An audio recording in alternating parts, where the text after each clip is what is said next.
બનાસકાંઠા જિલ્લાના ઓગળ તાલુકાના મુખ્ય મથક થરામાં યુરિયા ખાતર માટે મહિલાઓ લાઇનમાં ઉભેલી જોવા મળે છે। ઓગળમાં યુરિયા ખાતરની ઘટ સર્જાતા જગતનો તાત ચિંતિત છે। ચોમાસામાં વધુ વરસાદના કારણે પાક નિષ્ફળ ગયો હતો અને ખેડૂતોને વાવેતર માટે નવી આશા માટે યુરિયા ખાતરની જરૂર છે, પરંતુ યુરિયા ખાતરની અછતના કારણે મહિલાઓ લાઇનમાં ઉભેલી જોવા મળી હતી। વ્યક્તિ દીઠ એક યુરિયા ખાતરની થેલી મળતા ખેડૂતોમાં નારાજગી જોવા મળી રહી છે।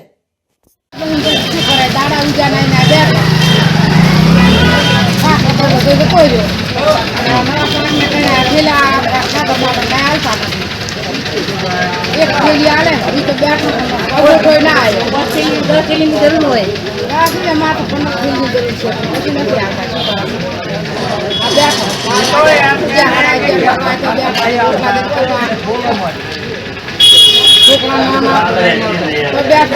દવાખાના જાવ તો ભીશું એમને આડા ઉગ્યા ના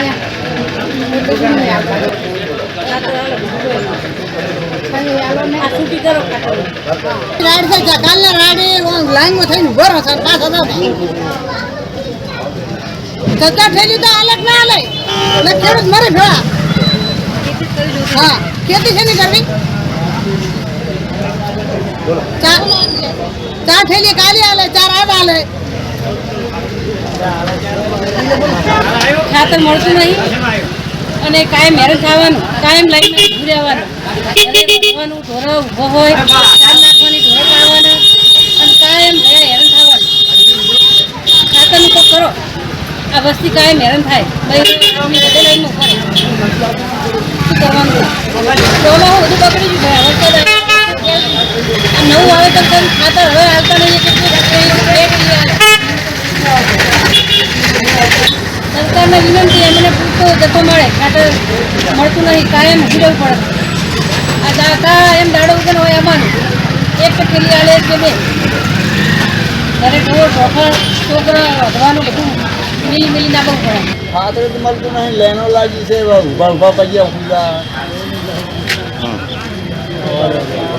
સવારના ઉભા થઈ ગયા, લાઈન દેખાઈ, ખાતર પૂરતું મળતું નહીં।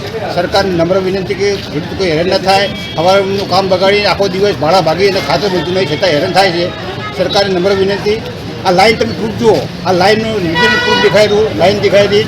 સરકારને માગણી કે પૂરેપૂરો ખાતર મળે એ સરકાર ખુદ ખેડૂતની માગ છે।